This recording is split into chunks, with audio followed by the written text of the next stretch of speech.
Assalamualaikum warahmatullahi wabarakatuh. Alhamdulillahirabbil alamin. Wassalatu wassalamu ala asrofil anbiya wal mursalin wa ala alihi wa sahbihi ajma'in amma ba'du. Alhamdulillah, marilah kita panjatkan puja dan puji syukur kehadirat Allah Subhanahu wa taala atas limpahan rahmat dan hidayahnya kepada kita hingga dapat berkumpul di tempat yang mulia ini. Salawat serta salam mari kita sanjungkan kepada Nabi besar kita, Nabi Muhammad Sallallahu Alaihi Wasallam beserta para keluarga, sahabat dan para tabi'innya. Semoga kita mendapatkan syafaat di yaumil akhir nanti. Amin amin ya rabbal alamin. Perkenalkan, nama saya Muhammad Noval, NPM 202321500023 dari kelas R1E. Di video kali ini, saya akan menjelaskan mengenai 3 poin penting. Yang pertama, politik dalam Islam. Yang kedua, toleransi dalam beragama. Yang ketiga, akhlak. Dan di video ini, saya akan menjelaskan 3 poin penting tersebut. Dan yang akan dibahas poin pertama yaitu politik dalam Islam. Politik berasal dari bahasa Arab yaitu siyasah.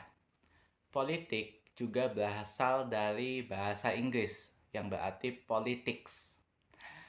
Siyasah itu berasal dari kata bahasa Arab sa'asa, yasu'u, dan siyasah yang berarti mengurus sesuatu dengan hal yang membawa kebaikan baginya. Menurut Salim Ali Al-Bahnasawi, politik ialah upaya untuk menangani masalah-masalah pada rakyatnya dengan seperangkat undang-undang untuk mewujudkan kemaslahatan dan mencegah hal-hal yang buruk bagi kepentingan masyarakat. Kemudian ada tujuan politik menurut Islam. Tujuan politik dalam Islam untuk membangun sebuah sistem pemerintahan dan kenegaraan yang tegak di atas dasar untuk melaksanakan seluruh hukum syariat Islam. Tetapi tujuan utamanya adalah menegakkan sebuah negara Islam atau disebut juga dengan Darul Islam. Dengan adanya pemerintahan yang mendukung syariah, maka akan tegak pemerintahan dan kenegaraan Islam tersebut dan berterusanlah segala urusan manusia menurut tuntutan-tuntutan ad-din tersebut. Kemudian ada prinsip-prinsip politik dalam Islam. Yang pertama, prinsip keadilan. Yang kedua, prinsip musyawarah dan ijma. Yang ketiga, prinsip kedaulatan. Yang keempat, prinsip persamaan. Yang kelima, prinsip hak dan kewajiban warga negara. Lalu yang terakhir, yang keenam, prinsip amal ma'ruf nahi mungkar. Islam adalah agama universal yang meliputi seluruh kehidupan manusia dan juga politik. Dalam politik, Islam telah mensyariatkan aturan yang adil. Etika politik bertolak dari permasalahan di bidang politik yang memerlukan penanganan etis.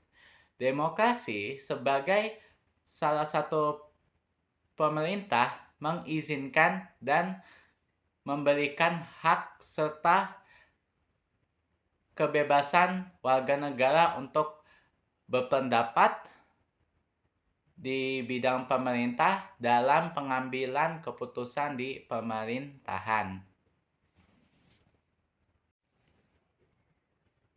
Oke, baik. Poin pertama sudah dibahas mengenai politik dalam Islam.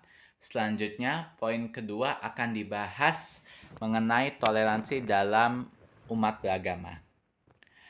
Toleransi dalam beragama Toleransi merupakan suatu sikap atau perbuatan manusia yang mengikuti aturan di mana seseorang akan menghormati dan menghargai terhadap perilaku orang lain. Istilah toleransi dalam konteks sosial budaya dan agama, toleransi merupakan suatu sikap manusia yang melarang adanya diskriminasi terhadap kelompok atau golongan yang berbeda di dalam suatu masyarakat. Islam adalah sebuah agama yang mengajarkan kepada kita untuk menghormati serta toleransi terhadap sesama dan menjaga kesucian serta kebenaran agama Islam. Selanjutnya ada prinsip-prinsip kehormatan umat beragama. Prinsip yang pertama, Islam mengajarkan kepada kita untuk menghormati hak-hak individu dari berbagai keyakinan. Itu terdapat dalam Al-Quran Surat Al-Kafirun, surat ke-109, ayat terakhir, ayat ke-6, tentang penolakan penyembahan selain Allah Subhanahu wa Ta'ala. Prinsip yang kedua, larangan memaksa agama. Itu sudah terdapat dalam Al-Quran Surat Al-Baqarah, surat kedua, ayat 256, tentang penolakan terhadap agama lain. Prinsip yang ketiga, hak-hak warga negara non-muslim.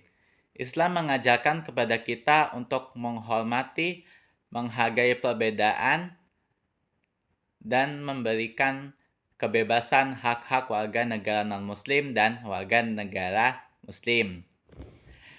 Yang prinsip keempat adalah dialog antar agama. Islam mengajarkan kepada kita untuk menghormati perbedaan keyakinan mereka dan mencari kesamaan yang mungkin ada. Pada zaman Nabi Muhammad SAW, beliau berbicara dengan umat beragama lain dalam bentuk dialog. Prinsip yang terakhir, kerjasama dalam hal kemanusiaan.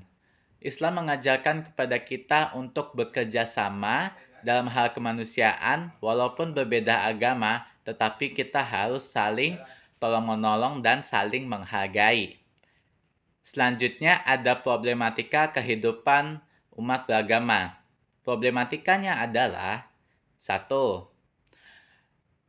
Intoleransi dalam beragama. Yang kedua, fatwa penghakiman. Yang ketiga, rendahnya pemahaman, penghayatan, dan pengamalan ajaran beragama tersebut. Yang keempat, pertarungan antar agama dalam hal memperdebatkan hal-hal yang tidak penting. Dan yang terakhir, yaitu hegemoni politik. Upaya mewujudkan Islam sebagai rahmatan lil alamin.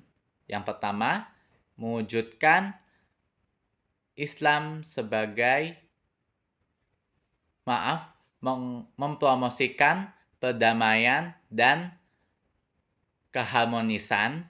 Yang kedua, menjunjung tinggi keadilan. Yang ketiga, merawat lingkungan. Dan yang keempat,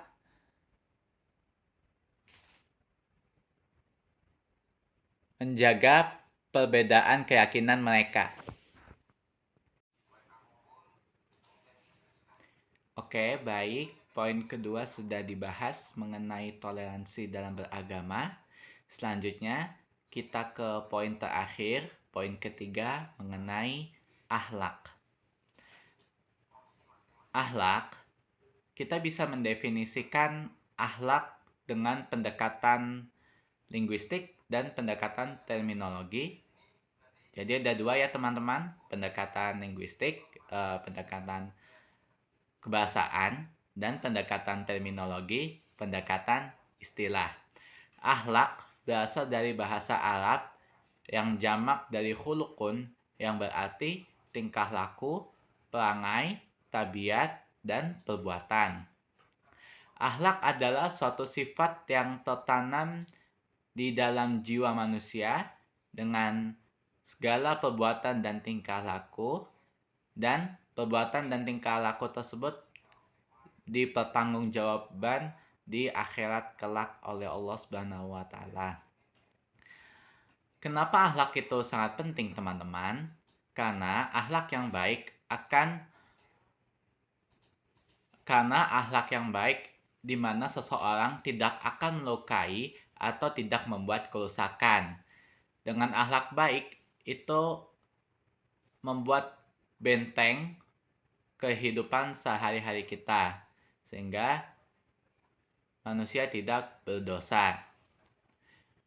Akhlak dibagi menjadi dua, akhlak terhadap Allah SWT dan akhlak terhadap manusia. Akhlak terhadap Allah SWT yang pertama, iman, berarti kita harus beriman kepada Allah SWT. Yang kedua, ihsan, kesadaran bahwa Allah SWT akan bersama kita dimanapun kita berada. Yang ketiga, takwa, kita harus bertakwa kepada Allah SWT, menjauhi larangannya dan menjalankan segala perintahnya. Yang keempat, tawakal, kita sebagai hamba harus bertawakal kepada Allah SWT. Tanpa adanya usaha, maka tidak akan menghasilkan usaha yang baik.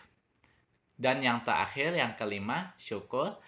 Setelah usaha dan doa diiringi, setelah mencapai kesuksesan, kita harus berterima kasih kepada Allah SWT. Dan kedua, akhlak terhadap manusia. Berarti kita sebagai manusia harus berbuat baik terhadap sesama manusia, seperti berbuat baik, saling tolong-menolong, kerjasama, dan saling pengertian satu sama lain. Akhlak juga dibagi menjadi dua, ada akhlak baik, akhlakul karimah, atau disebut akhlak mahmudah, dan akhlak buruk, atau disebut akhlakul mazmumah. Akhlakul karimah atau akhlak yang baik adalah suatu sifat yang tertanam di dalam manusia itu baik terhadap Allah, baik terhadap manusia, baik terhadap lingkungannya. Sedangkan akhlak buruk, akhlak mazmumah, itu berarti dia suatu sifat yang tertanam di dalam hatinya itu tidak baik kepada manusia, tidak baik kepada Allah, dan tidak baik kepada lingkungannya. Sekian penjelasan dari ketiga poin ini. Semoga bermanfaat bagi teman-teman semua. Wabillahi taufiq wal hidayah. Wassalamualaikum warahmatullahi wabarakatuh.